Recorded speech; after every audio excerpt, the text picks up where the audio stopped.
என்னுடைய அருமை நண்பர் இந்த விழா நாயகன் பாக்யராஜ் சார் அவர்களே, இங்கே வெளியிட்ட அன்பு நண்பர் மோகன் பாபு அவர்களே, என்னுடைய அன்பு நண்பர் மதிப்புக்குரிய டிஆர் அவர்களே, கங்கை அமரன் அவர்களே, அங்கே இங்கே வந்திருக்கும் பாக்யராஜ் சாருடைய ரசிக பெருமக்களே, மீடியா அனைவருக்கும் என்னுடைய மனமார்ந்த வணக்கம். இன்னைக்கு வந்து பாக்யராஜ் சாருடைய பர்த்டே. ஸோ இதை அவரை சம்மதிக்க வச்சு இந்த விழா நடத்தணும்னு சொல்லிட்டு அந்த பூர்ணிமா அவர்கள் எடுத்த முயற்சி அது கொஞ்சம் நஞ்சம் இல்லை. முதலே என்கிட்ட சொன்னாங்க, நீங்கள் வந்தால் தான் அந்த விழா அப்படின்னு சொல்லிட்டு. நான் டெஃபினட்டாக நான் வரேன் அப்படி, அவருக்கு இல்லாத அது 50வது வருஷம் அப்படின்னு சொல்லும்போது நான் வந்திருக்கேன். 70s ஒரு மூணு ராஜாக்கள், அரசர்கள் தமிழ் இண்டஸ்ட்ரிக்கு வந்தாங்க. ஒன்று இளையராஜா, இன்னொன்று பாரதி ராஜா, இன்னொன்று பாக்யராஜா. இந்த 3 பேரும் ஒவ்வொரு துறையில் அரசர்கள் கொடி கட்டி பறந்தாங்கல்ல, இன்னும் பறந்துட்டு இருக்காங்க. அந்த கொடி, அவங்க கொடி இன்னும் பறந்துட்டு இருக்கு. அதனால தான் இத்தனை பேர் இங்கே நீங்கள்லாம் வந்திருக்கீங்க. அதில் இப்போ இளையராஜா ஓன்லி இசை, பாரதிராஜா ஓன்லி திரைக்கதை டைரக்ஷன். ஆனால் நம்ம பாக்யராஜ் கதை, திரைக்கதை, வசனம், டைரக்ஷன், ஆக்டிங், மியூசிக்கும் பண்ணியிருக்காங்க. எல்லாருக்கும் தெரியும் அவர் திரைக்கதையில் எவ்வளோ வல்லவர் அப்படின்னு. ஒரு கதை நல்லா இருந்தால் கூட திரைக்கதை சரியில்லைன்னு சொன்னால் அது சரியாக எடுப்படாது. ஒரு கதை சுமாராக இருந்தால் கூட அந்த திரைக்கதை நல்லா அமைச்சுன்னா அந்த படம் ரொம்ப நல்லா போகும். அந்த திரைக்கதை தான் ஒரு கதைக்கு, ஒரு சினிமாவுக்கு முதுகெலும்பு. அந்த முதுகெலும்பு நம்ம பாக்யராஜ் சார். இந்தியாவிலே திரைக்கதையில் மன்னர்கள் அப்படின்னு சொன்னால் சலீம் ஜாவேத். அதுக்கப்புறம் டெஃபினெட்லி அதுக்கு ஈக்குவலாக நான் பாக்யராஜ் அப்படின்னு சொல்கிறேன்.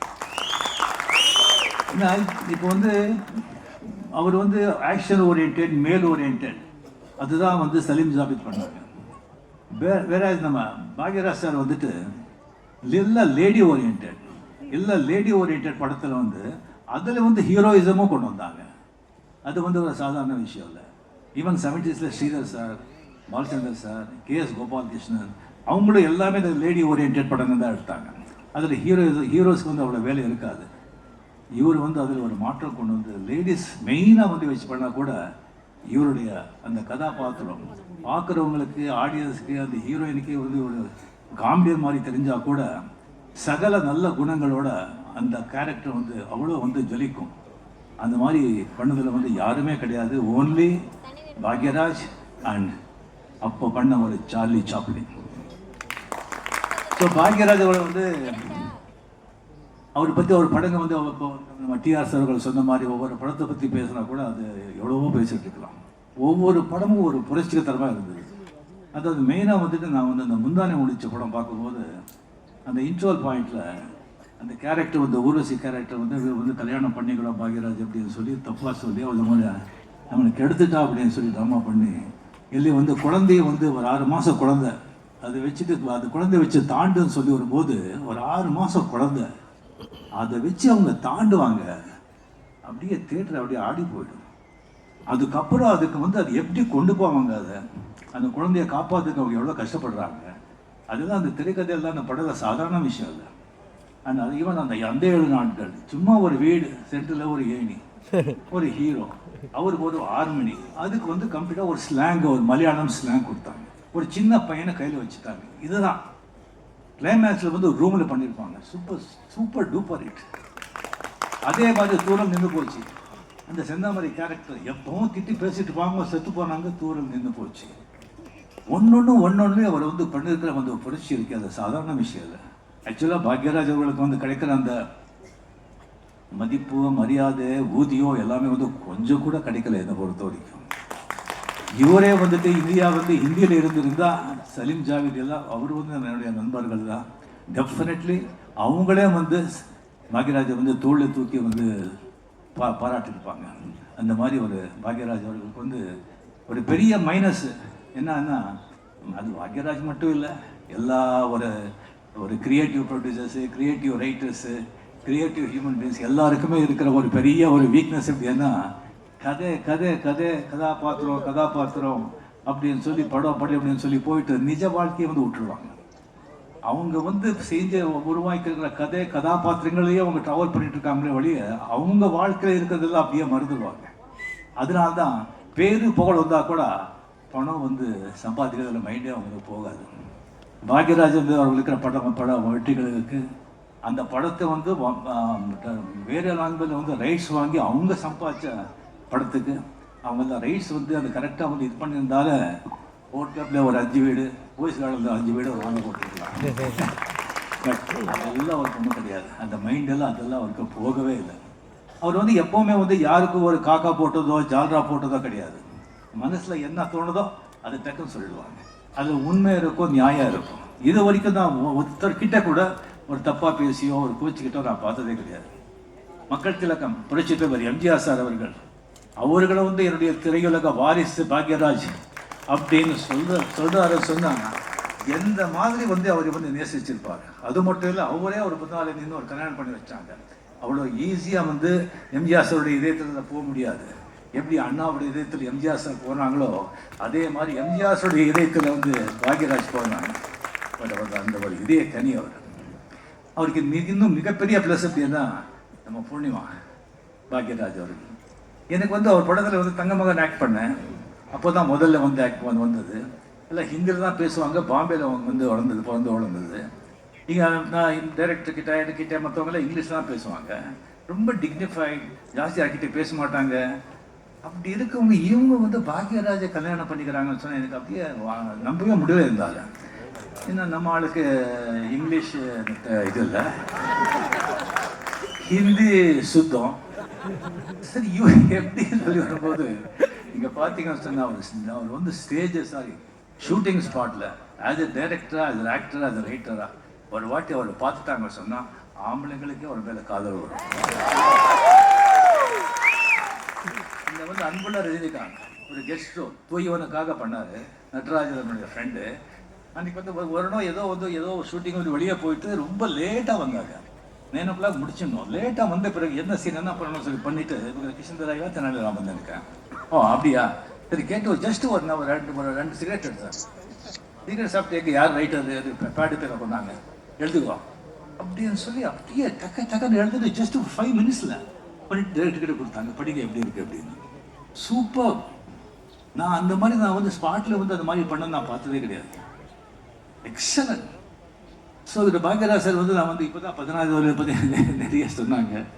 எப்படி வந்துட்டு டைலாக்ஸ் வந்து சொல்லி கொடுத்தாங்க, எப்படி டென்ஷனாக இருக்கும் அப்படின்னு சொல்லிட்டு. அவ்வளோ டென்ஷனாக காரணம் என்னன்னு சொன்னால் அப்போ வந்து ஆர்வ ஃபிலிம் எடுக்கிறது. அந்த ஆர்வ ஃபிலிம் வந்து ரொம்ப கஷ்டம், கிடைக்கிறது ரொம்ப கஷ்டம். அது ரொம்ப கஷ்டப்பட்டு எடுக்கிறது. பாரதிராஜா சார் வந்து அது வந்து ஆர்ட் ஃபிலிம்னு சொல்லிட்டு எடுத்திருக்காங்க. ரொம்ப பட்ஜெட்டில் வந்து எடுத்திருக்காங்க. ஸோ நான் வந்துட்டு அப்போ தான் நான் வந்துட்டு இப்போ 3-4 படம் தான் பண்ணியிருக்கேன். ஸோ அங்கே பண்ண விடும்போது இந்த கமல்ஹாசன், ஸ்ரீதேவி அவங்கெல்லாம் ரொம்ப அப்போ இல்லை பெரிய ஸ்டார்ஸு. ஸோ முதல்ல அவங்களுக்கெல்லாம் எடுத்துருவாங்க. எடுத்த பிறகு வந்து சூரியன் வந்து கீழே அப்படி போயிட்டு இருக்கும்போது எங்கப்பா ரஜினிகாந்த் எங்கப்பா கவுண்டமணி எங்கப்பா அப்படின்னு சொல்லிட்டு நான் வந்து 4-5 பேர் மார்னிங்கே 7 மணிக்கே கொண்டு வந்து காலையில் உட்காந்து போய் அங்கே போட்டுருவாங்க. அங்கே போட்டு ஏதோ டிஃபன் வருவாய் எப்போ வருதான்னு பார்த்துட்டு இருப்போம். டிஃபன் வந்துட்டு டிஃபன் சாப்பிட்டு ஒரு மரத்துக்கிட்ட உட்காந்துட்டு ஊர் கதையெல்லாம் பேசிட்டு இருக்கிறது தான். சரி கமல்ஹாசன் விஷயங்கள்லாம் முடிச்ச பிறகு நம்மளை கூப்பிடுவாங்க. நம்ம ஆல்ரெடி டைலாக் வந்து ரொம்ப ப்ராப்ளம். ஸோ அப்படி இருக்கும்போது இது வேற வந்துட்டு எக்ஸ்ட்ரா ஷார்ட் கூட எடுக்கக்கூடாது. ஏன்னா ஃபிலிம் கிடைக்கிறது கஷ்டம். வெயில் வேற போகுது. கூப்பிட்டுருக்கிறது லாஸ்ட் மினிட்ல டைலாக் பேசணும். சரி ஒரு டேக் ஆகுது 2 டேக் ஆகுது. பாரதிராஜா ஒரே டென்ஷன். என்னையா இது இப்படி சிக்கனம் சாப்பிட்டு இருக்காங்க, என்னையா பண்ணுறது அப்படின்னு சொல்லிட்டு. பட் அதுக்கப்புறம் நெக்ஸ்ட் டேலேருந்து ஒருத்தர் வந்து கம்ப்ளீட்டாக ஒரு வேஷ்டி, ஒரு ஷர்ட்டு, ஒரு டவல் அவர் வந்து என்கிட்ட வர்றாரு. சார் டைரக்டர் வந்திருக்காங்க, டைலாக்ஸ் வந்து இதுங்க கரெக்டாக சொல்லணும், எனக்கு வந்து அந்த கம்ப்ளீட்டாக அந்த இது கொடுத்துருக்காங்க, கரெக்டாக சொல்லுங்கள் சார் அப்படின்னு சொல்லிட்டு ஃபுல்லாக வந்து ஒருத்தர் உட்காந்து டைலாக் சொல்லி கொடுக்குறது. அதுக்கப்புறம் டக்குன்னு சொல்லி அந்த வேஷ்டி ஷர்ட்டில் வந்து ஓடிடுவார். ஏன்னா எல்லாமே இவர் தான். குதிராட்டி யாராங்க நடக்கணும்னு சொன்னால் இவர் தான் இது பண்ணுறது அப்படியே தான் சொல்லிட்டு மறுபடியும் வந்துட்டு நான் இப்போ சொல்கிறேன், அது கம்ப்யூட்டர் தான். மாடுலேஷன் எல்லாம் 90% பாக்யராஜ் சொல்லி கொடுத்தது தான் எனக்கு. இது எப்படி இருக்குன்னு சொல்லும்போது இது எப்படி இருக்கு, கொஞ்சம் ப்ளைனாக இருக்குது சார், நீங்கள் சிகரெட் போடுறீங்க அதெல்லாம் போடுறீங்க, ஏதாவது ஒரு ஸ்லாங் சொல்லி அதுக்கப்புறம் இது எப்படி இருக்குது அது கை காட்டுறது, அது சொல்லி கொடுத்ததே இருக்கான். அதுக்கப்புறம் ஒவ்வொரு டேலாக நீங்கள் பார்த்து ஆத்தாளுக்கு தாவணி போட்டால் கூட நல்லா இருக்கும். அதெல்லாம் நமக்கு சொல்லி அது கொடுத்து கம்ப்ளீட்லி அங்கே வெளியே இருப்பாங்க. அட்லீஸ்ட் ஒரு 10 வாட்டி வராங்க sir, dialogue okay sir, dialogue ஓகேன்னா சரியாக பேசிட்டு சொன்னால் டேரக்டாக ஃபீவரை தான் திட்டுவார். அதுக்கப்புறம் டேலாக் வந்து பேசும்போது கேமரா பின்னால் நின்றுருப்பார். அந்த மாடுலேஷன் சொல்லி கொடுத்துருப்பாரு. அப்படி சொன்ன உடனே அப்படின்னு சூப்பர் அப்படின்னு. அதுக்கப்புறம் ஷூட்டிங் வந்து 7-8 டேஸ் ஆன பிறகு இந்த ரஷஸ் சேவை பார்த்துருக்காங்க. பார்த்த பிறகு பாக்யராஜ் கிட்ட சொன்னாங்க, சார் அவர் ராஜகண்ணை வந்து அவரு ஒரு தான் கோயம்புத்தூர், அவர் சொல்லியிருக்காங்க சார் உங்கள் கேரக்டர் அப்படி இருக்கா, அப்படி வந்திருக்கா அப்படின்னு சொல்லி அவரே பாராட்டினாங்க. அது வரைக்கும் பாக்யராஜ் சொல்லி பேர் கூட எனக்கு தெரியாது. அவர் பெரிய அந்த பிறந்த அந்த வாய்ஸில் கண்டுபிடிச்ச இந்த பையன் தான் நம்ம சொல்லி கொடுத்துருந்தா அப்படின்னு சொல்லிட்டு ரியலி கிரேட்.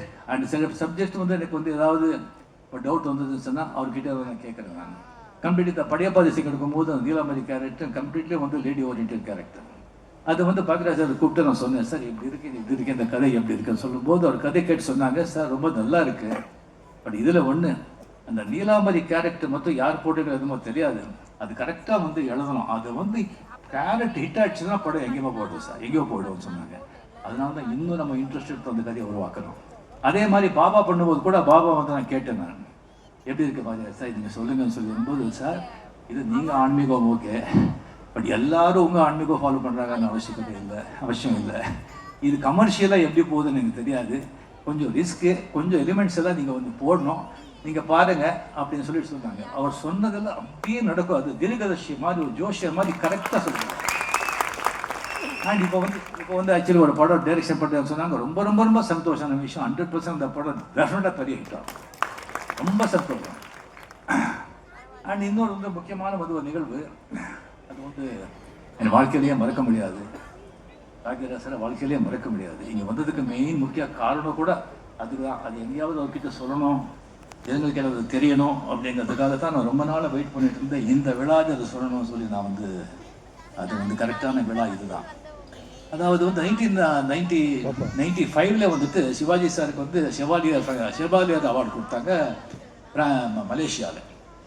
அதுக்காக வந்து சினிமா இண்டஸ்ட்ரி கம்ப்ளீட்டாக அவர் வந்து பாராட்டணும், அது அரசு சேர்ந்து பாராட்டணும் அப்படின்னு சொல்லிட்டு சேப்பாக் கிரவுண்டில் வந்துட்டு அந்த விழாவை வந்து வச்சுருந்தாங்க. மிகப்பெரிய விழா. ஸோ அது வந்து சிஎம் தான் சீஃப் கெஸ்ட்டு, அவங்க தலைமையில் தான் அது வந்து அந்த விழா. ஸோ வந்து இந்த ஃபிலிம் சேம்பரில் வந்துட்டு ஒரு 3 பஸ்ஸு, எல்லா ஆர்டிஸ்டும் அங்கே அக்குமில் ஆகிட்டு அந்த சேப்பாக்கு போயிட்டு அங்கே வந்துட்டு நம்ம பேசுறது எல்லாம் பேசி இருக்கும்போது லாஸ்ட்டில் வந்து நன்றி சொல்கிறதுக்கு லாஸ்ட்டில் வந்து நான் எல்லாருக்கும் நன்றி சொல்கிறது வந்து எனக்கு வந்து சொல்லியிருந்தாங்க. அப்படி சொல்லும்போது நான் வந்து அப்போது வந்து ஒரு சிஎம் ஜெயலலிதா அவர்களை பார்த்து ஒரு கொஞ்சம் ஆவேசமாக கொஞ்சம் நான் பேசினேன். எப்போவுமே இந்த கோபத்துக்கு வந்து ஆயுசு ரொம்ப கம்மி, ஆனால் கோபத்தில் உதிர்ந்த வார்த்தைகளுக்கு வந்து ஆயுசு ரொம்ப ஜாஸ்தி. அதனால தான் கோபமாக இருக்கும்போது வார்த்தைகள் வந்து அப்படியே அளந்து சொல்லணும்னு சொல்லி பெரியவங்க சொல்கிறாங்க. ஸோ அந்த ஆவேசமாக பேசும்போது அது டெஃபினெட்லி வந்து சிஎம்க்கு ரொம்ப அஃபெக்ட் ஆச்சு.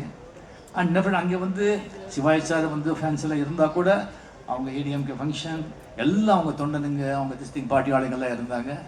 அதெல்லாம் முடிச்ச போன பிறகு நான் ஏதோ பேசிட்டேன், அப்படி உட்காந்து எல்லாரும் மூஞ்சி ஒரு மாதிரி இருக்குது. அதுக்கப்புறம் பக்கத்தில் அந்த ஸ்ரீதேவி அவங்க உட்காந்துருந்தாங்க, அவங்க ஏமடிகள்லாம் பாட்டாடாரு ஒன்றுமே எனக்கு புரியல. அதுக்கப்புறம் வந்து எல்லாமே வந்து 3-4 ஜீப்பில் வந்துட்டு ஓப்பன் ஜீப்பில் வந்துட்டு, ஏன்னா ஷேப்பாக வந்து சரியாக ஒரு 50,000-60,000 பேர் எல்லாம் பார்க்கணும்னு சொல்கிறாங்க. அது ஓப்பன் ஜீப்பில் ஃபுல்லாக வந்து கூட்டிகிட்டு போகிறோம். விஜயகுமார் சொல்கிறாங்க, அது நீ வேண்டாம் கொஞ்சம் இதில் கோபமாக இருக்காங்க, இன்றைக்கி வேண்டாம் இல்லை என்ன இது நான் வர்றேன் அப்படின்னு சொல்லி நான் வந்து ஜீப் ஏறி ஓப்பனாக ஜீப்பில் வந்து போனோம். அப்போ போகும்போதே சில பேரெல்லாம் கொஞ்சம் கல்லிகள் அடித்தாங்க, கத்துனாங்க, ரைட்.